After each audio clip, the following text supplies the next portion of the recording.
Hey, what's up guys? This is Nurse Fabb and welcome back to my channel.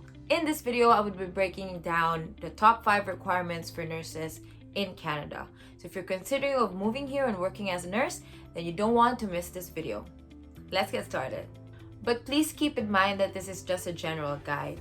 So different regulatory boards have different rules in different provinces, so they may ask additional information based on your situation. But without further ado, let's get on with the essentials.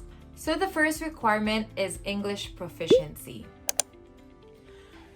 Now, some of you might know it as IELTS or CELBAN, but it's just a way to test your English knowledge. This is just to ensure effective communication within the healthcare system, which is very vital in your nursing practice. So those agencies like IELTS and CELBAN, they set up specific standards or like minimum scores for them to be able to know that you are that fluent or that proficient. So for IELTS, the overall band score requirement is 7, but there are still requirements per test. So for reading, you need to score at least 6.5, for listening 7, for writing 6.5, and for speaking 7.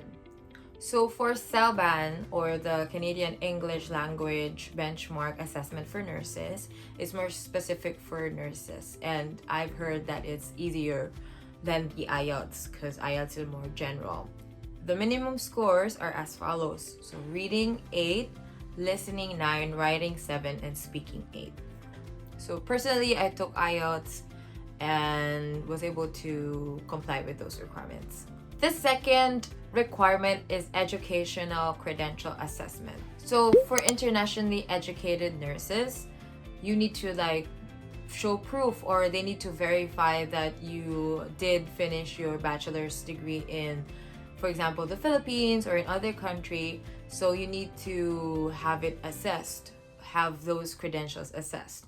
And for that, I made a separate video discussing what an educational credential assessment is, and you can find it in the link here or at the description box.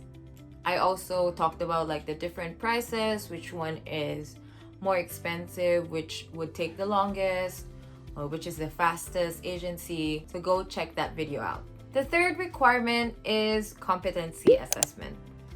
So again, it's just to ensure that your education, your knowledge, your skills are at Canadian standards. They require you to undergo an assessment. It will also be different in different provinces, so you need to check the website for more details. In provinces like BC, Saskatchewan, Nova Scotia, New Brunswick, and Prince Edward Island, for those provinces, we have what we call Encast, or Nursing Community Assessment Service. You would undergo a knowledge test and then the skills performance test, and then the examiner would grade you and then give the report back to the regulatory board. So it really depends on the province, so make sure that you read the website, you coordinate with people in the regulatory body so that you will have the correct assessment. So we have the other provinces that may have other agencies to help them with that. Fourth requirement is additional nursing education.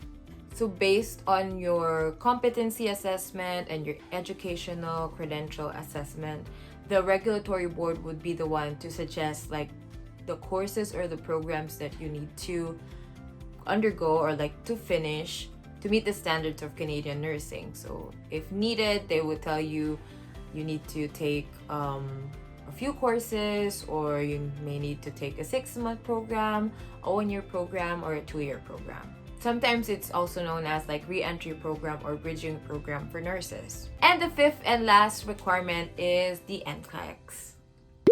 So NCLEX is a standardized exam done in the US and Canada to obtain your license as a nurse. So for the Philippines, it's just like the Philippine Nursing Licensure Examination, but there are a lot of differences.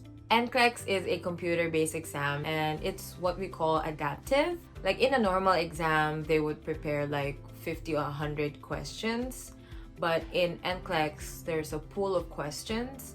It adapts to how you are answering the question. For example, if you get the answers correctly, they would make it more challenging for you, they would go up to the next difficulty level. So the questions will be harder than like the first few ones. I think I haven't done my NCLEX. I'm gonna do it after finishing my additional education requirements. So yeah, I think that's it. That's our top 5 requirements to work as a nurse in Canada. So if you found this video helpful, it would help me greatly if you click the like button and subscribe to this channel for more videos about nursing in Canada and moving in Canada. For more in-depth information, I provided all the links in the description box to the different regulatory boards so that you can dig more, you can do further reading for you to better understand the regulatory body requirements of your chosen province.